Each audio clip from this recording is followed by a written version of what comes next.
Olá, pessoas, bem-vindos de volta ao nosso canal da Agnes Natoterapias. Se você não me conhece, eu sou Renilde Santos, a idealizadora e a realizadora da Agnes Natoterapias, um espaço holístico e esotérico e de práticas integrativas aqui da Vila Mariana, São Paulo. Recaditos, se você não é inscrito, considere se inscrever no nosso canal, curta, compartilhe com quem gosta, né, desse assunto, compartilhe nas suas redes sociais, comente dizendo o que você achou, né, deixe aí seus recados, né, suas dúvidas, principalmente, que a gente tem muita dúvida em astrologia, e é isso. Então, após a vinheta, bora lá para a nossa live. Mas antes de tudo, né, lembrando que nossa live é feita em parceria com a Luciana Pereira Lima, da Mandala da Lu, e é a nossa live série sobre a terapia, né, a astrologia como um processo terapêutico, no que pode nos ajudar. E este ano nós estamos usando o livro da Alice Bailey, né, que fala dos mitos. Né? São 12 mitos e cada um traz aí um mistério, traz uma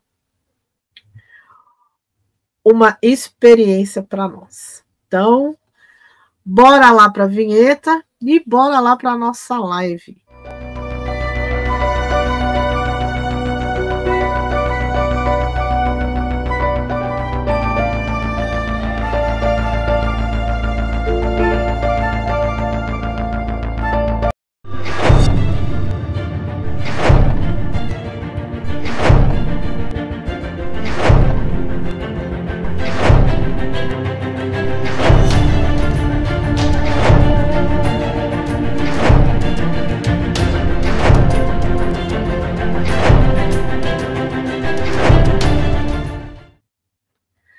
Boa tarde, dona Luciana Pereira. Muitíssimo boa tarde, dona Renilde Santos. Obrigada por mais essa oportunidade, por mais este encontro, no qual nós trazemos uma visão terapêutica sobre a astrologia. A gente fala um pouco do nosso trabalho, da nossa prática com as terapias. Também gostaria, se vocês pudessem me seguir, né, no meu canal, que é Mandala da Lu. Semanalmente eu posto um vídeo com uma mandala e a sua respectiva meditação para a gente poder movimentar uma energia para aquela semana. Então eu trago isso há algum tempo. Se vocês puderem me ajudar também a divulgar essa parte do meu trabalho. E aí um outro recado, mas já para o mês de dezembro, eu estarei no Espaço da Renilde, no dia 3 de dezembro, que é quando a Mandala da Lu faz 10 anos, e eu vou conduzir uma meditação agradecendo, contando um pouco de toda essa história. Se você puder participar, a gente vai deixar aí nos comentários o link para fazer a inscrição. E aí também no dia 13 a gente vai ter uma prática no qual nós vamos colorir uma mandala, já pensando, já movimentando as energias para o ano de 2026. Então, estão todos convidados. Espero que vocês possam estar conosco, nos ajudem a divulgar essas práticas, esses encontros. E sigam a gente também para ter esses informativos, porque a gente vai ter novidades muito legais em 2026 também. Muito obrigada, Rê. Eu que agradeço. Vamos falar este mês do signo de Escorpião. A gente está partindo das premissas aqui do livro, dos trabalhos de Hércules. E aí a oitava leitura, que é sobre o signo de Escorpião, que é um signo de água, que tem dupla regência, ele é regido por Marte e ele é regido por Plutão. Então, no nosso mapa, ele traz para a gente ali na nossa casa 8 questões, né, como nós lidamos com morte, renascimento, regeneração, com o dinheiro do outro, com as questões da nossa própria sexualidade. Para a astrologia kármica, traz também para a gente um pouco de como é a nossa mediunidade, onde a gente tem Plutão no nosso mapa, é ali a marca de um poder que a gente traz para ser desperto, descoberto e redescoberto no transcorrer da nossa vida. Então, quando nós nos reunimos para falar de Escorpião, é justamente esse emocional que é profundo, são essas águas que são borbulhantes. Então, é esse conteúdo no qual nós vamos destrinchando essas camadas. Como é que você vê isso, Rê? É bem interessante, né? Nós estamos falando de Escorpião bem no período de Escorpião, né? Bem Exato. forte, né? Começou aí a partir do dia 21, né? Uhum, De outubro e vai até o dia 20 e 21 de novembro, né? Nossos amigos escorpiões. E depois a é. gente passa para Sagitário. São pessoas bastante misteriosas, acho que esse mistério, essa coisa vem muito de Plutão, Uhum, né? São pessoas que têm um certo magnetismo, né? Esse magnetismo também é plutoniano, e são pessoas determinadas, que eu acho que isso é o primeiro regente, né? Que traz. Eu falo que é uma ação bem mais programada, bem mais ajeitada, e isso causa uma determinação, né? Então, o ponto onde a gente tem escorpião, a gente pode buscar essa determinação, né? Para a gente chegar a descobrir o nosso propósito. Estava falando aí do ponto onde a gente tem Plutão. A minha geração, não sei se a sua também é marcada, né? Que eu tô ali, dizem que é dos anos 50 a 60, então eu sou de 68, ainda tinha essa grande conjunção, Urano-Plutão, né? E está oposto ao Sol, porque eu tenho na casa 12 e eu tenho o Sol de casa 6, né? Então eu tenho uhum, uma certa oposição, eu considero essa oposição. Eu tenho uma mente muito investigativa, então às vezes passa batida, eu não percebo, eu não posso cismar. Se eu cismar, eu vou é. atrás, gente. Eu acabo descobrindo coisa. Acabo descobrindo coisa. Então, eu vejo que eu tenho uma mente muito organizada e investigativa, né? Isso é só o oposto Plutão. E por estar na casa 12, que é a casa do inconsciente, eu acabo tendo muitos insights, né? Porque está conjunto a Urano. Eu acabo Uhum, tendo muitos insights resolutivos em muitos sonhos também. Eu hum, acabo vendo muita coisa em sonho, dá até medo. Que, na minha opinião, você me corrija, Lu, uhum. na minha opinião, não são sonhos. Eu tenho certeza que eu desdobrei e fui lá. Que É, é muito real. bem provável, Rê. Com, com esta dupla aí no seu inconsciente, filha, e ainda em oposição ao Sol, que o seu Sol está em peixes, eu tenho a impressão de que você está muito certa. Teve uma vez que eu estava ali junto, né, com o pessoal que era vegano, que era vegetariano, aí todo mundo falando, né, de não comer carne, porque fica mais fácil para acessar a espiritualidade, que não sei o quê. Mesmo com todas essas âncoras no meu mapa, às vezes eu vejo que eu dou uma viajada, assim, bem, até acordada, sabe? Às vezes as pessoas falam comigo e eu estou pensando em outra coisa, eu fui.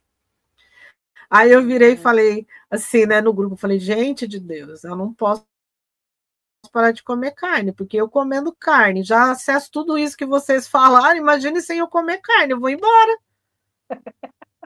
Boa, Sério, Lu. Sério, sério. Eu sei, né? Quando a gente vai fazer alguma coisa que a gente precisa, né? Por exemplo, o reiki, né? Outro dia eu estava falando. Ai, mas no meu tempo a gente tinha que ficar uma semana sem comer carne, não sei o quê, professor, porque ela disse que já fez reiki há muitos anos, né, atrás. Falei, no seu tempo, não, eu sou mestre em reiki, para fazer meu curso de reiki, você tem que parar de comer carne, se não pode comer carne, não, bem, como que eu vou fazer a eu peço iniciação em também. você? Uhum. Aí ela ficou me olhando assim, falei, E né? além da carne, os estimulantes, de uma forma geral, eu peço para a pessoa não ingerir, porque dá diferença, assim. Dá sim, imagina, café, eu sei, aí eu fico assim, sabe, parece que eu não tô aqui, Lu. Eu passo uns 15 dias assim, que eu não sinto nem quando eu piso. Bem fora da. O Márcio morre de rir, eu fico muito fora da casinha, muito fora da casinha mesmo. Eu não tenho assim dessa forma como você trouxe, mas comigo, Rê, dependendo eu já até comentei com você, mas no particular agora eu vou abrir para a galera, assim, para as pessoas que não me conhecem. Mas às vezes eu faço algumas meditações e eu tenho dificuldade de voltar. E dependendo do que eu acesso, eu me percebo assim, parece que eu entro até meio que num transe e depois eu fico deprimida por voltar para a Terra. É, porque a Eu quero gente ficar naquele sente. lugar, né? Já aconteceu várias vezes isso comigo, e aí é aquela coisa, a gente sente. A gente foi à origem, e a gente sente falta daquela energia que a gente conhece. É, exatamente. É triste, é triste. E ao mesmo tempo é bom, né? Porque um dia a gente vai voltar para esse lugar, né? Sim. E aí, uma outra reflexão para que a gente possa ir aqui para a leitura, mas tudo isso é escorpião, já para a gente ir trazendo né, alguns insights, algumas histórias para vocês irem se conectando com as próprias histórias. A gente, no dia 2 a gente tem o dia de finados. E é interessante nós trazermos essa referência, porque, pelo menos aqui nós, povos latinos, a gente não fala muito sobre a morte, sobre os mortos. Fica uma coisa meio Voldemort, né? Uma coisa que não pode muito bem ser nomeada, mas todo mundo sabe que tem, É tabu, não é? E é aí, tabu. a minha família, ela é paraibana, então eu cresci escutando a minha mãe falar que ela é devota das almas, que a avó dela era devota das almas e que ela é devota das almas. E aí, para quem não sabe o que é isso, você faz orações para essas almas antes de dormir. É um compromisso que você firma ali. Então, todas as noites, antes de dormir, você faz, não sei muito bem quanto de oração, se é um terço, enfim, qual que é o teu combinado ali com essa egrégora de alma. E aí a minha mãe contava, assim, que às vezes ela estava fazendo a oração e acabava dormindo ali no meio daquela oração, e aí era como se a alma cobrasse dela, assim, aí ela, né, tinha aquele sobressalto, assim, nossa, não terminei de fazer minha oração para a alma, e aí ia lá fazer essas orações. Por que eu estou trazendo isso? Eu não tenho esse compromisso de fazer a oração para as almas, mas eu tenho essa perspicácia quando a pessoa está com a vitalidade muito baixa, ou seja, quando ela já está meio que se desligando daqui. Eu entendo que é um pouco desse ser devota das almas, mas de uma outra forma. Como que é isso para você? Você tem alguma história, alguma coisa nesse sentido? Porque quando a gente fala de escorpião, a gente precisa entender que esta essa morte, esse renascimento, essa regeneração acontece conosco o tempo inteiro. O tempo Então a todo. gente Sim. deveria falar mais sobre isso, tentar entender mais, trocar mais. Por isso que eu estou trazendo este assunto, porque, por exemplo, quando meu pai fez a passagem em 2020, e como era na época da pandemia, e aquela coisa assim, a gente não viveu um velório, um enterro como a gente estava acostumado. Então foi tudo muito restrito, né? Poucas pessoas, pouco tempo, e aí depois cada um já ficou na sua casa, elaborou a sua dor ali como conseguiu. E o que foi interessante, assim, como reflexão para mim, o quão importante é você ter aquele abraço no momento para você ali que você está chorando pelo teu morto, mas ao mesmo tempo você sabe que é o melhor para ele, porque ele está muito doente, né. Então, como é que cada um de nós faz essa assimilação? Como é que a gente absorve esse impacto? E como para a gente não teve essa coisa de poder ficar junto, né, que era a época da pandemia, depois de bastante tempo, de anos, é que a gente sentou, os 4 filhos, para poder falar um pouco sobre isso, e ficou um pouco essa energia, assim, para ser melhor elaborada. É bastante interessante, né? Existem muitas coisas para a gente, eu não sei se somos nós brasileiros ou é essa herança latina mesmo que é tabu, né? Que não se Uhum. pode falar, né? Como você falou, é meio Voldemort, né? Ele sabe que existe, mas não pode nem pronunciar. E essa dor, ela precisa de ser vivida, e a gente tem que chorar, né? A gente tem que transformar isso, sentir todas as fases, são 5 fases do luto, né? Uma coisa assim. Teve uma época que falou bastante, tinha bastante canais no YouTube, no Instagram Uhum. falando. Mas você sabe, eu tenho aquela ideia, eu até falo que sou muito mexicana e tá lá na minha lista de desejos o dia 2 de novembro passar lá no México. Ah, que Porque, interessante, eu não sabia, que minha legal. mãe era devota de Nossa, você falou, minha mãe era devota de Nossa Senhora do Rosário.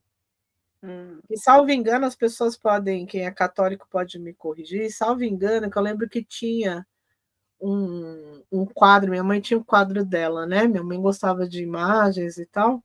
Depois não sei o que aconteceu, depois acho que ela não encontrou mais e o quadro estragou, ela acabou jogando fora. Mas enfim.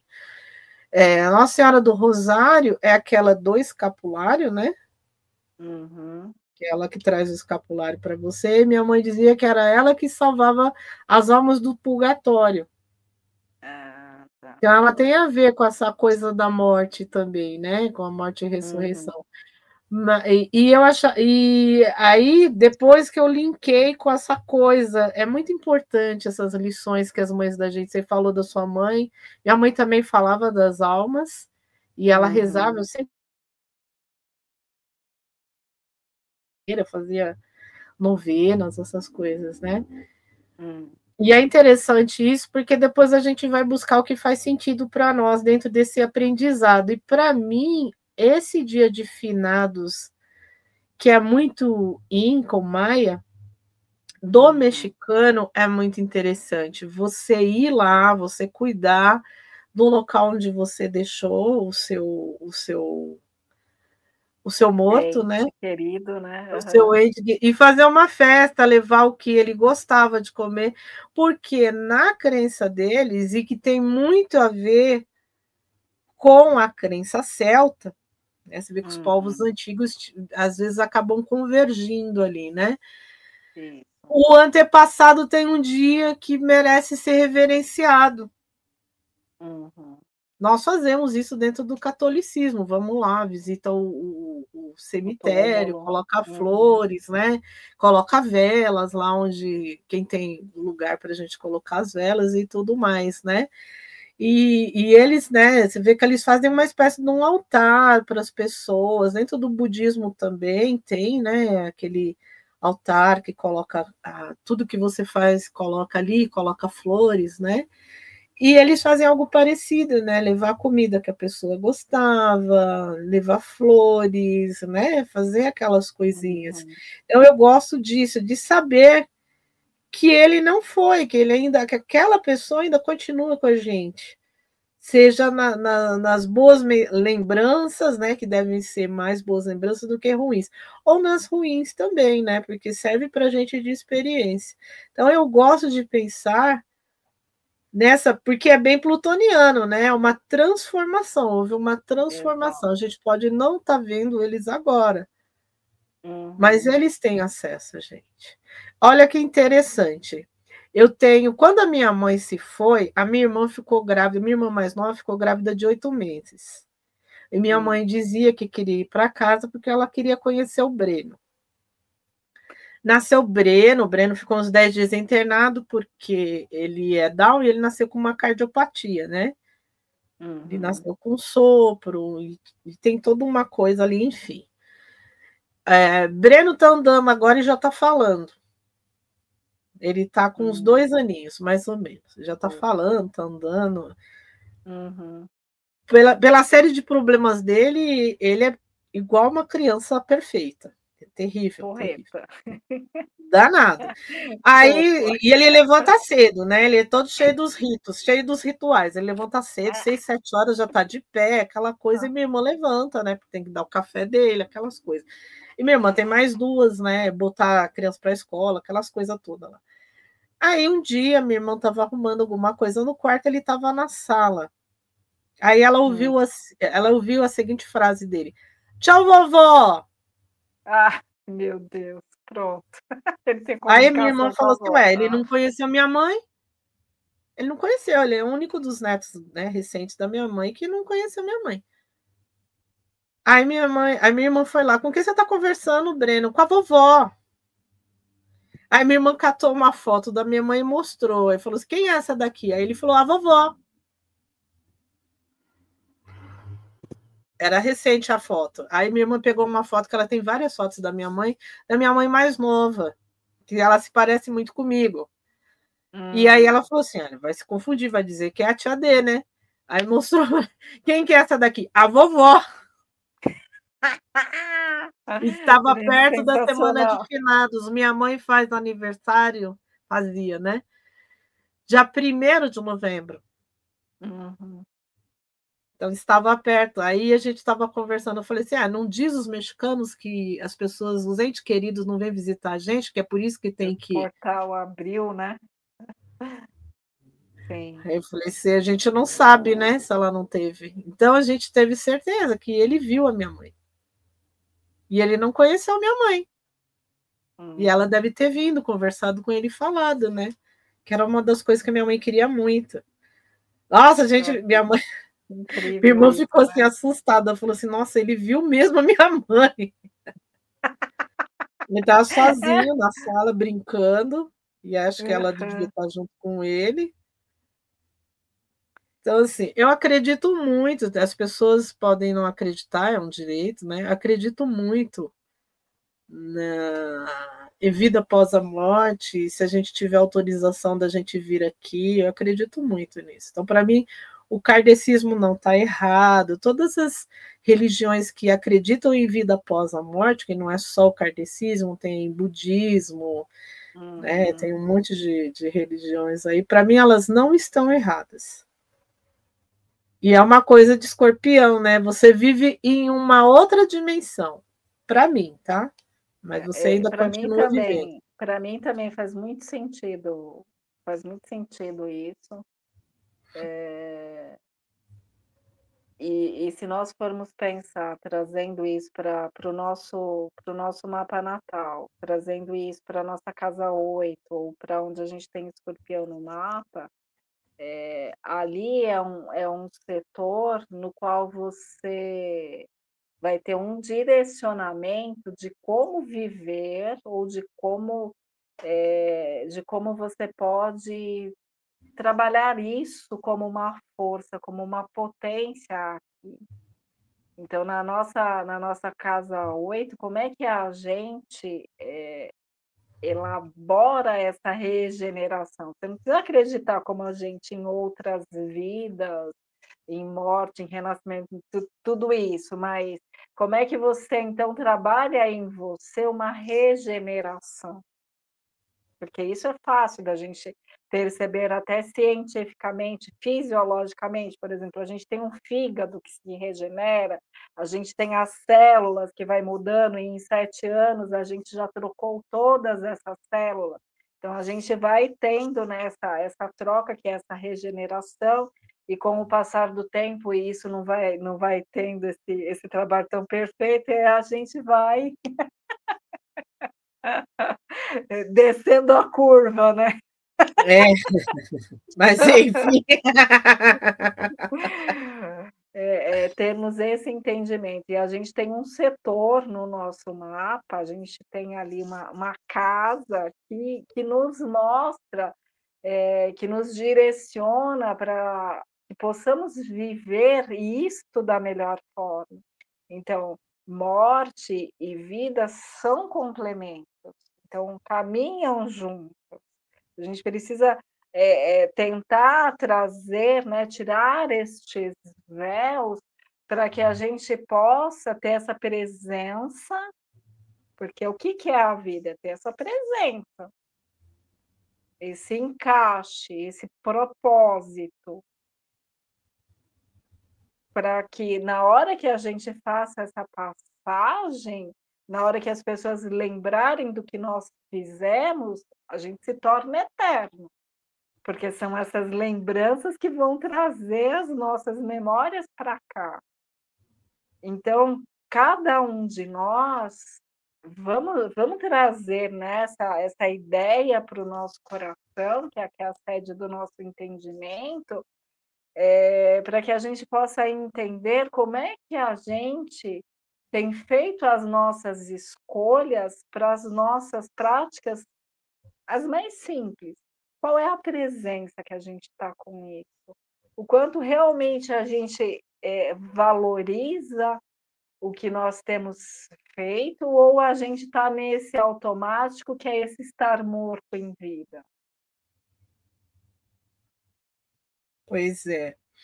E já puxando um gancho para o nosso herói, Uhum. né, que é um entendimento das civilizações antigas, e a gente tem isso, né?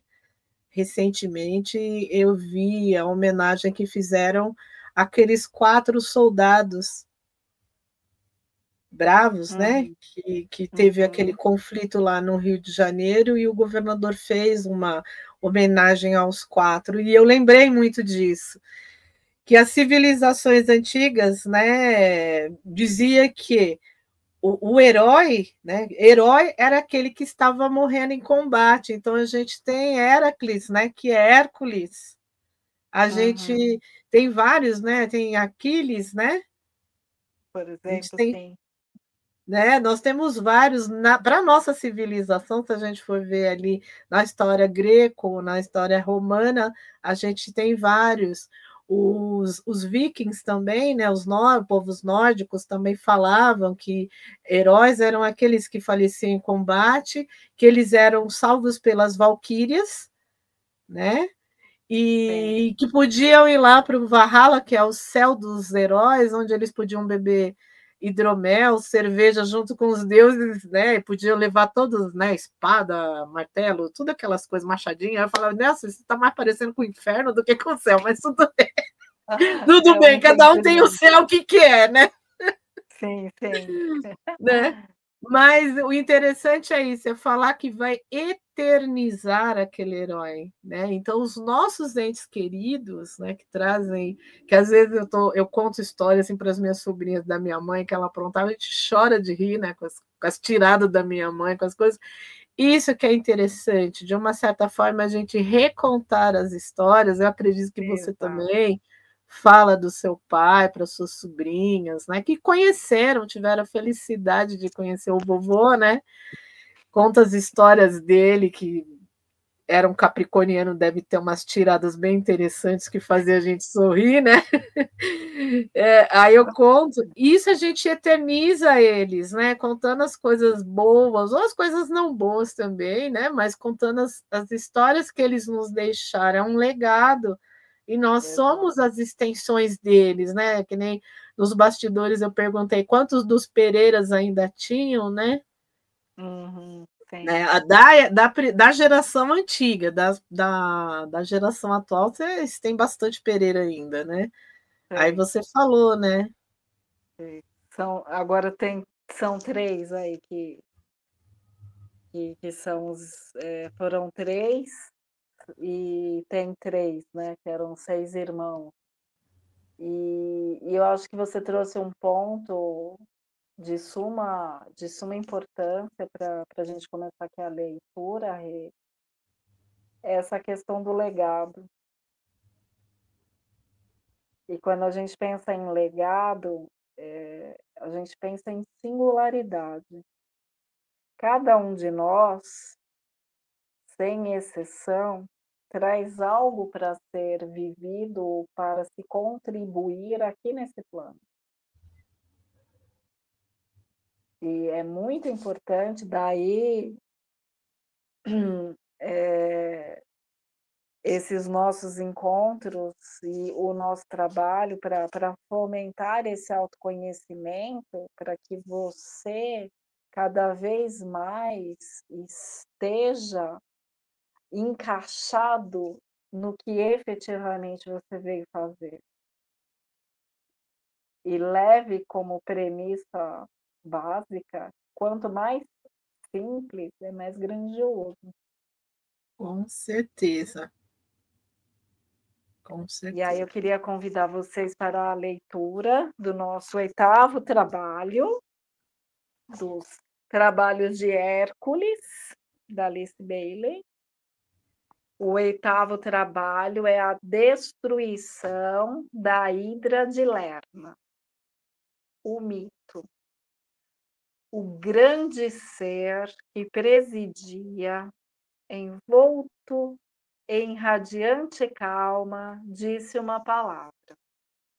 O instrutor ouviu o comando dourado e convocou Hércules, o filho de Deus, que também era o filho do homem.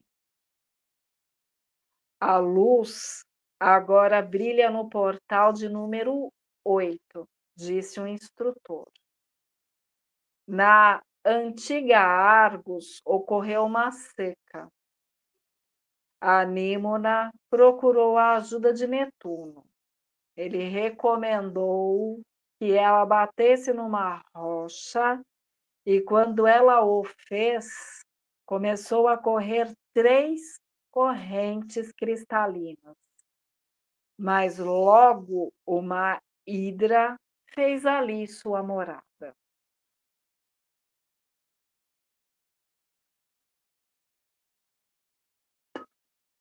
Para além do rio Amínona ficou o fétido pântano de Lerna. Neste pestilento lamaçal está a hidra, uma praga para as redondezas. 9 cabeças tem essa criatura e uma delas é imortal. Prepara-te para lutar com esta asquerosa fera. Não pense que os meios comuns serão de valia. Se uma cabeça for destruída, 2 aparecerão em seu lugar. Ansiosamente, Hércules aguardava. Uma palavra de aconselhamento somente posso dar. disse o instrutor. Nós nos elevamos ajoelhando-nos. Conquistamos rendendo-nos. Ganhamos dando. Vai, ó Filho de Deus e Filho do homem, e conquista.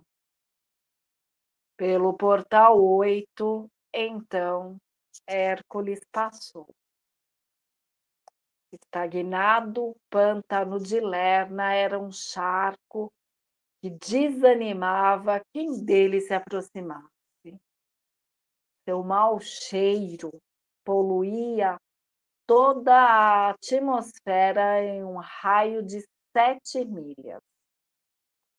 Quando Hércules se aproximou, ele teve de fazer uma pausa, pois o simples odor por pouco o derrotara. As areias movediças eram uma ameaça e, mais de uma vez, Hércules rapidamente retirou seu pé para não ser sugado para dentro da terra que cedia. Finalmente, ele descobriu a cova onde vivia a monstruosa fera. Numa caverna de noite perpétua, jazia oculta a Hidra. Dia e noite, Hércules vagou pelo traiçoeiro pântano, aguardando o momento propício, quando a fera se mostrasse. Em vão, ele vigiava. O monstro permanecia dentro de uma fétida cova. Recorrendo a uma estratagema, Hércules embebedou suas setas em piche ardente e as despejou diretamente para o interior da caverna, onde habitava a horrenda fera. Uma agitação e uma comoção então se seguiram. A Hidra, suas 9 zangadas cabeças com uma respiração fumegante, emergiu. Sua cauda escamosa chicoteou furiosamente a água e a lama, salpicando Hércules. Com 3 braças de altura, o monstro ali estava, uma coisa de feiura tal que parecia como se tivesse sido feita de todos os piores pensamentos concebidos desde os começos dos tempos. A Hidra atacou Hércules e procurou envolver seus pés. Ele pulou para o lado e deu-lhe um golpe tão severo que logo decepou uma das cabeças. Mal esta horrorosa cabeça havia tocado o solo, quando outras 2 cresceram em seu lugar. Repetidamente, Hércules atacou o enraivecido monstro, mas ele ficava cada vez mais forte e não mais fraco a cada assalto.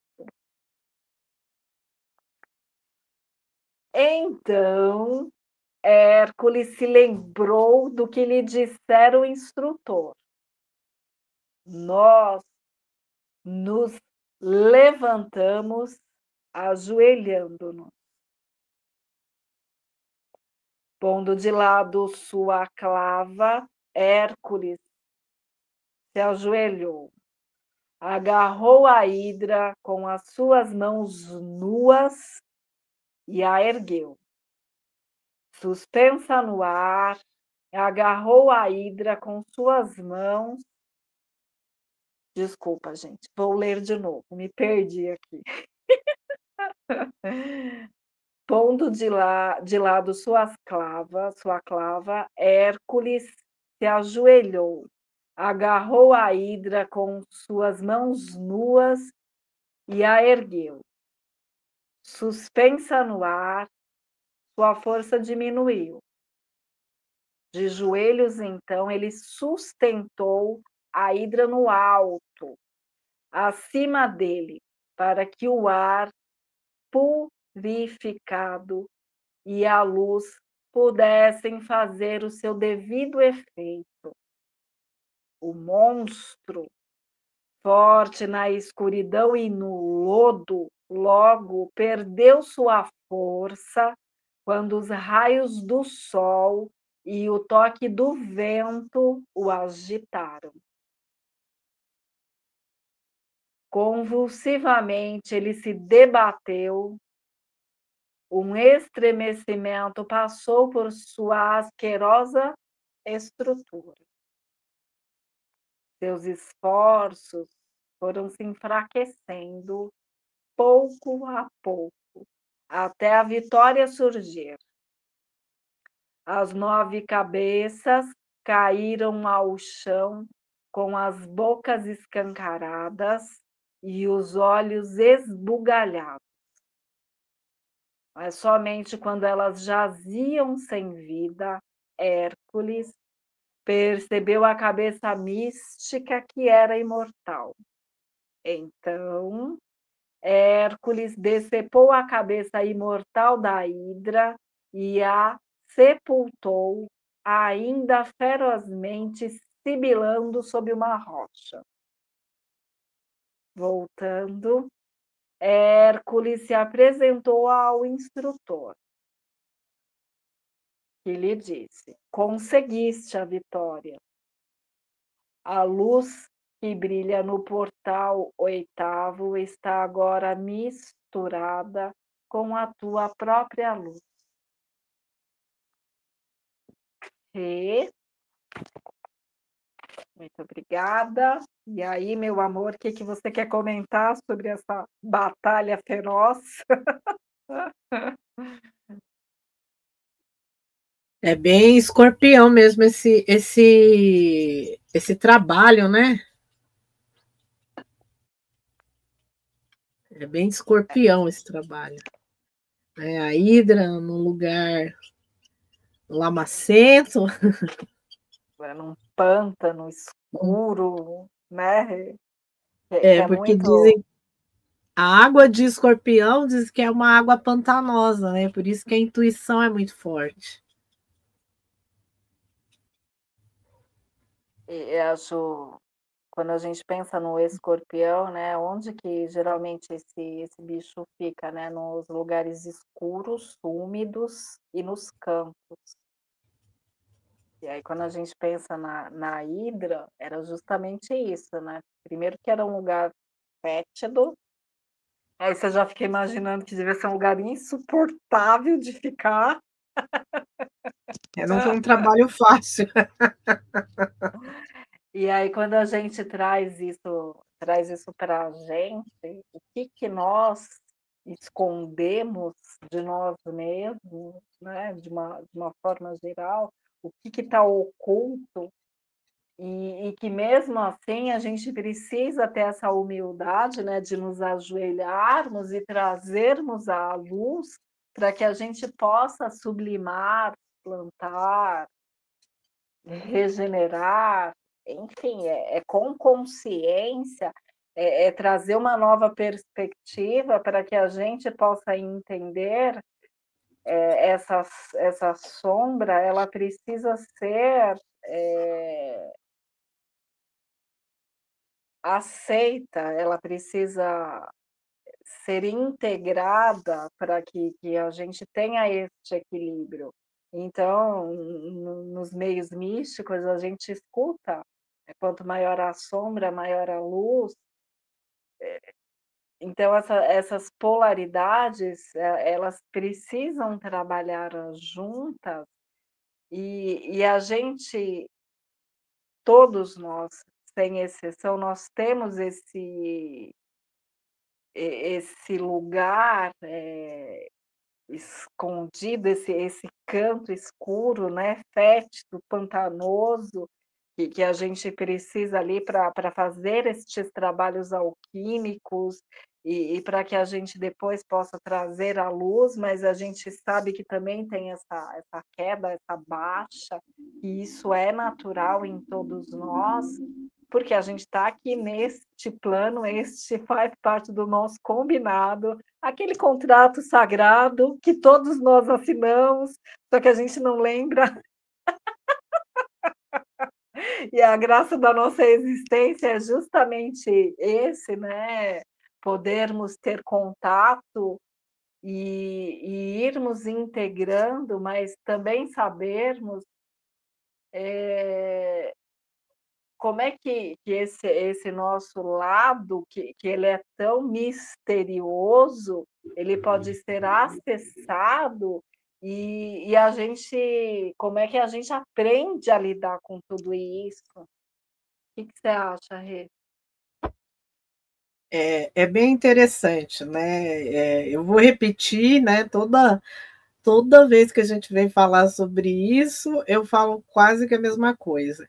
O autoconhecimento é muito importante, porque para mim Uhum, esse lugar fétido e escondido que cada um de nós, né, que fala, e também tem aquele outro ditado, né, que quanto maior a sombra, maior é a luz. sei. São coisas que a gente tem que trazer à luz realmente. A gente não sabe se vai conseguir trazer, né, toda essa sombra à luz, porque E são acho que nem coisas, a deve, gente né, Rê? não dá tempo e nem deve, se pelo menos de cuidar de um ou dois já está de bom tamanho, né? Porque são coisas que vão nos permitir andar, Sim. né? Senão a gente vira, como você mesma fala, aquela estátua de sal, né? Paralisada. Eu acho muito importante, mas eu também sei que nesse caminho do autoconhecimento, muitas vezes, isso é dolorido. Isso leva a gente, para um lugar que nos faz, inclusive, questionarmos se nós vamos dar conta. Pensando na morte, quando é de um ente querido, a gente está vivendo aquilo, né, tem aquela dor, a gente acha que a gente não vai aguentar ficar sem aquela pessoa, e aí depois a gente vai fazendo todo esse trabalho de ter essa saudade, mas que não seja algo que nos adoeça ou nos paralise. Mas e quando a gente tem esses aspectos que estão ali dentro da gente, que é esse caldeirão que vai fervendo, que vai nos intoxicando, muitas vezes nos envenenando, só que a gente fica achando, né, ficamos querendo nos enganar de que está tudo bem, e isso tudo está nos comendo coco. Quando a gente pensa, nesse aspecto de Escorpião, que é este emocional, que ele é profundo, que você tem camadas, que você vai mergulhando, e é óbvio que ninguém vai mergulhar de uma forma que você simplesmente vai esperar explodir o seu pulmão para achar que está tudo bem. Não, não está tudo bem, tem todo um preparo, cara. Você vai se condicionando para. O autoconhecimento é isso, né, você vai gradativamente, né, nessa busca, neste trabalho, né. Por exemplo, a gente está lendo um livro aqui que são os 12 trabalhos de Hércules. Na hora que você pensa em cada trabalho que está sendo feito, o que é isso? É justamente essa musculatura, esse preparo que a gente vai tendo para poder enfrentar as nossas sombras e para a gente poder dimensionar quais são as nossas potencialidades e a nossa própria luz. É esse entendimento que é muito importante. Quais são as nossas escolhas em prol dessa saúde? Que é a manifesta quando a gente tem uma doença, por exemplo, uma doença física, é algo palpável, algo mensurável, que você vai lá, você faz um exame, tem como, né, ser mais fácil de visualizar a história. Mas quando a gente está falando de um emocional, dessas águas que são profundas, a gente está falando o quê? De saúde mental, de psique. Como é que você mensura isso? Como é que você lida com isso? Então, tem os profissionais que te ajudam nesse sentido, mas a gente precisa do quê? A gente precisa ter humildade de reconhecer que essa ajuda especializada é muito importante. É um time. Então, é buscar essas peças que vão nos ajudar a ter um rendimento melhor em determinadas horas. E essa questão do nosso submundo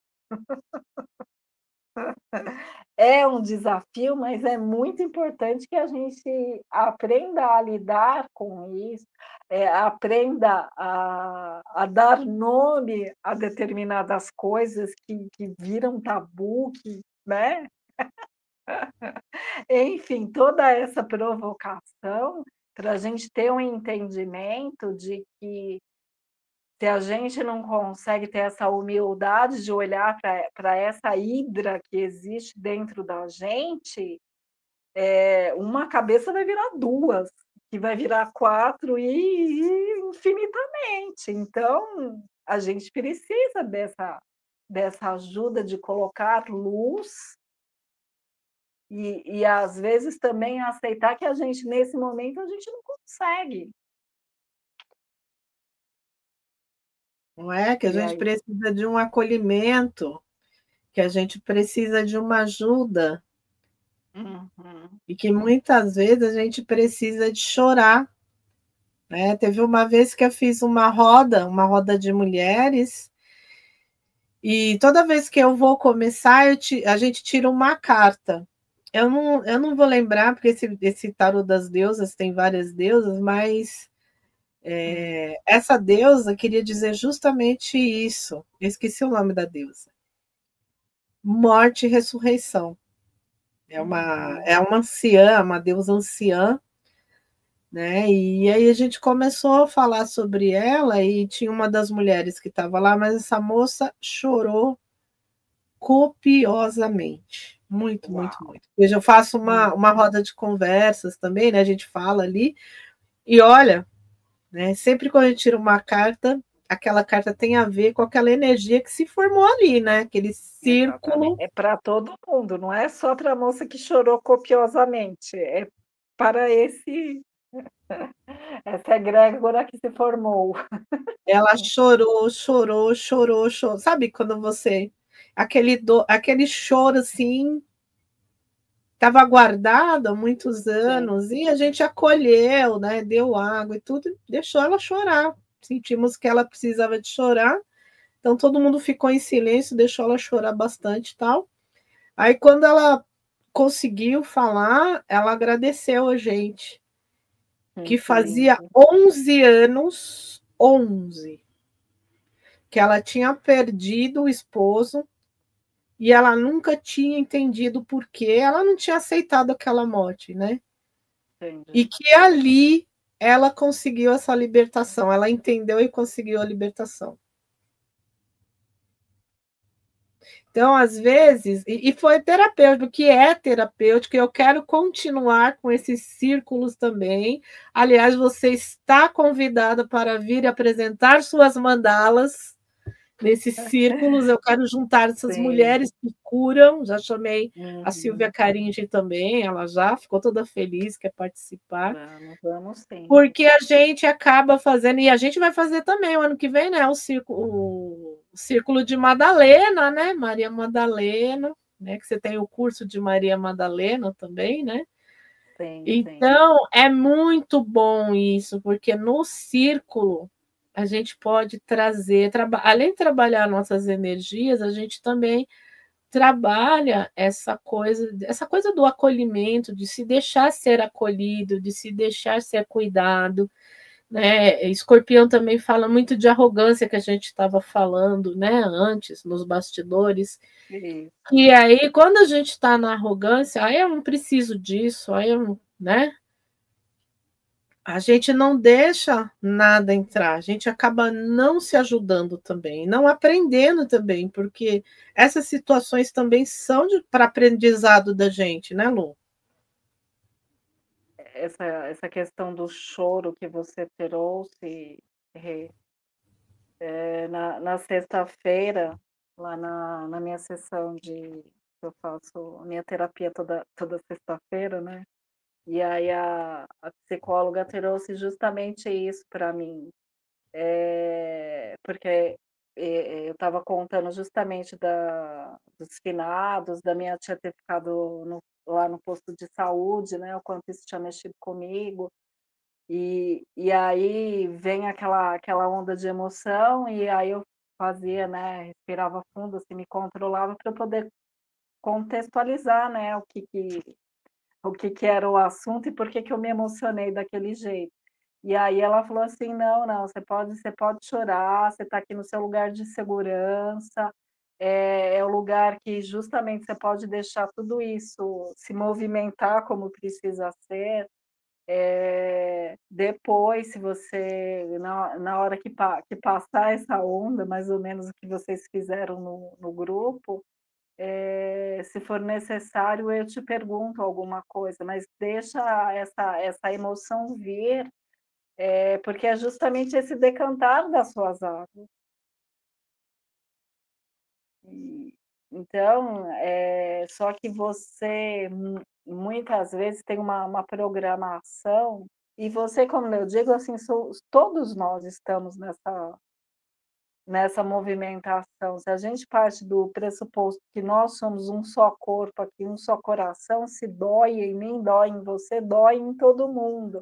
Então esse choro que foi para essa moça copiosamente de não ter elaborado uma dor, de alguma forma, esse grupo trouxe essa segurança para que ela pudesse exprimi-la. E na sexta-feira eu na terapia também é a mesma coisa, de você ressignificar determinadas coisas, porque eu venho de uma criação de que a gente era engole o choro. Tá chorando por quê? Aí minha mãe falava, não tem tempo Esse para isso. Aí minha mãe, uma mulher de escorpião, fala, a gente não tem tempo disso, né? Bora, deixa de besteira, né? Tipo, se não a tem gente estava valor isso. se a gente estava fazendo alguma arte, alguma coisa, a gente ainda ia apanhar em dobro porque estava chorando. Então tinha uma dureza, assim, uma casca, uma couraça, que a gente precisa dessa ajuda para a gente olhar para essa casca que se formou, que aglutinou ali uma energia e que é uma forma de doença, porque é uma energia parada. Então, a importância dessas conversas, desses círculos, é justamente isso, a gente poder olhar uma no olhinho da outra, do outro, e poder contar as nossas histórias, porque às vezes a história é o que a gente entendeu dela. E quando a gente está ali no grupo, que a gente vai contando, e óbvio, se a gente também se abre para ouvir muitas outras, a gente vai ressignificando coisas. E às vezes a gente nem entende determinadas coisas, mas quando uma outra pessoa conta, como uma crise de ansiedade, quem vive sabe o que é, mas se você nunca viveu, tem muita gente que vai para o pronto-socorro achando que está infartando, por exemplo. Então, quando Exatamente. a gente começa a nomear as coisas, é justamente onde a gente vai buscando com mais sabedoria os recursos, porque se a gente tem determinada coisa, a gente também tem a ferramenta para ajudar. Mas às vezes a gente não sabe, a gente precisa dessa ajuda para entender como a gente como a gente funciona. Então, Exatamente. que essa energia, que eu queria aqui fazer um fechamento dessa hidra, dessa energia de escorpião e desse nosso encontro. É bonito nós pensarmos nessa energia de escorpião, e todos os dias, quando a gente acorda, a gente recebe a oportunidade de mais um dia para a gente refazer lições. Se a gente olhar para esse dia como se fosse uma página em branco,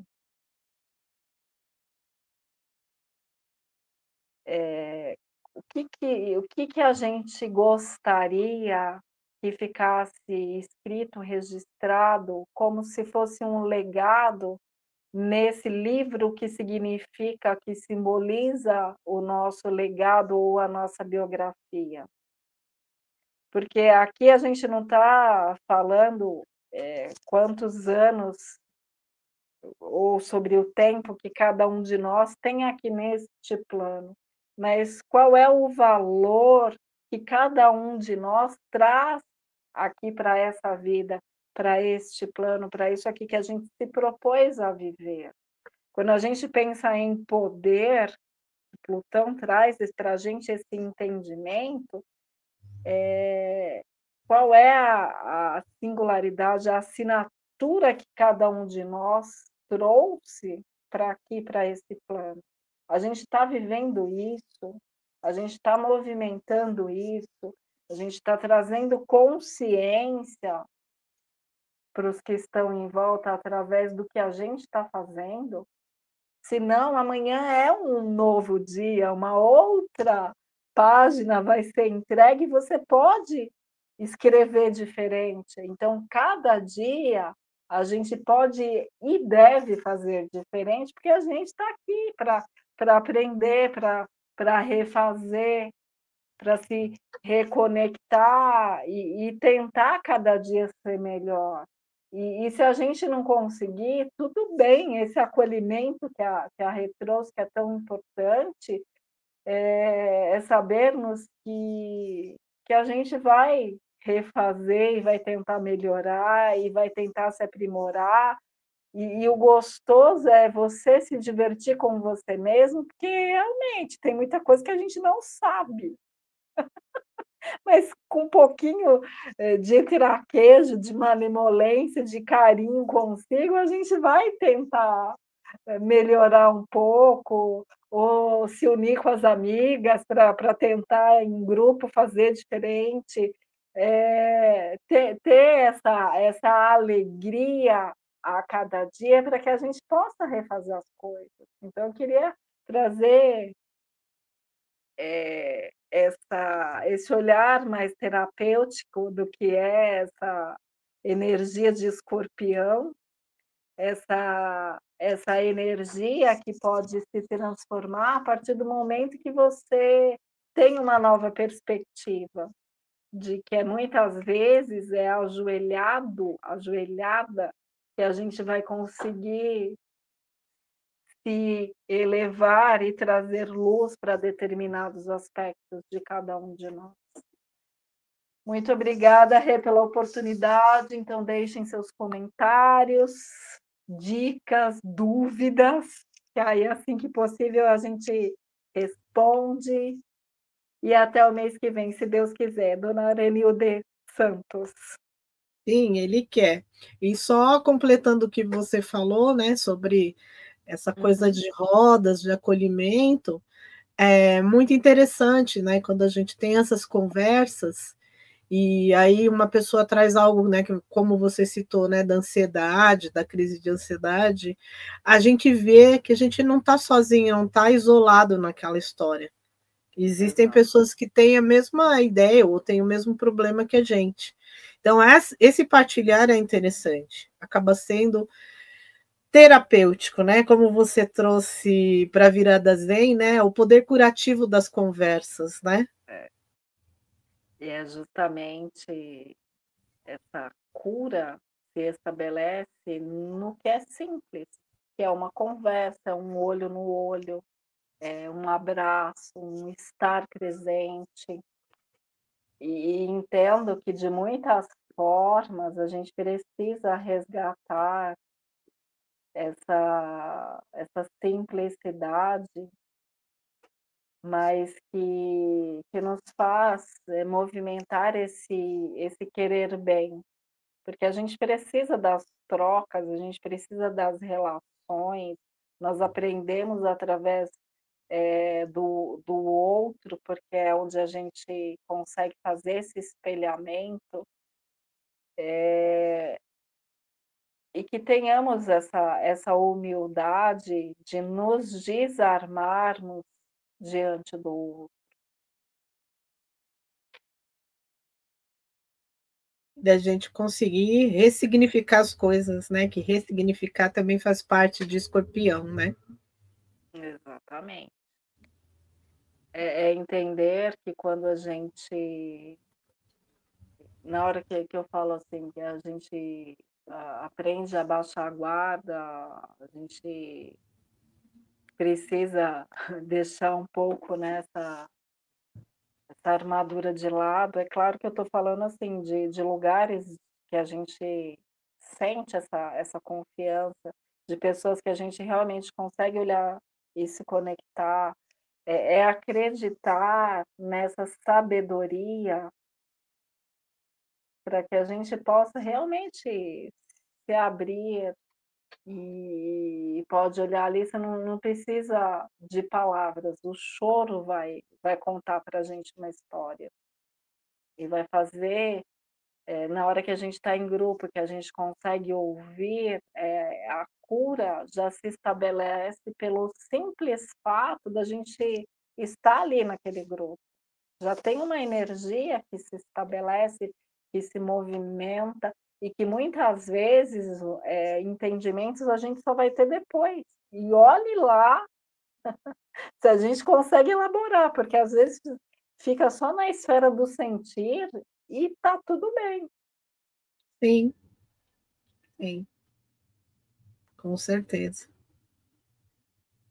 Então Com fica certeza. para vocês o convite aí para as nossas vivências, para estarem atentos à agenda, para a programação, e também se vocês tiverem alguma sugestão, a gente vai conversar, né, Rê, para ver se tem a viabilidade ou como que a gente pode movimentar isso da melhor forma. Enfim, vamos construir juntos, né, vamos trocar, eu acho que isso é o mais importante, e o trocar nesse ressignificar, nesse reciclar, regenerar, que é muito Escorpião. Então a gente não tem uma coisa que seja pronto, que está engessado, que está numa caixinha, não, a gente está justamente tentando abrir caixinhas. Então aceitamos ajuda, né. Com certeza. Sugestões são sempre bem-vindas. Com certeza. Muito obrigada. Super beijo, Rê, super beijo, galera. Até a próxima. Tchau, Até, se tchau. Deus quiser. Tchau, tchau. Tchau, tchau.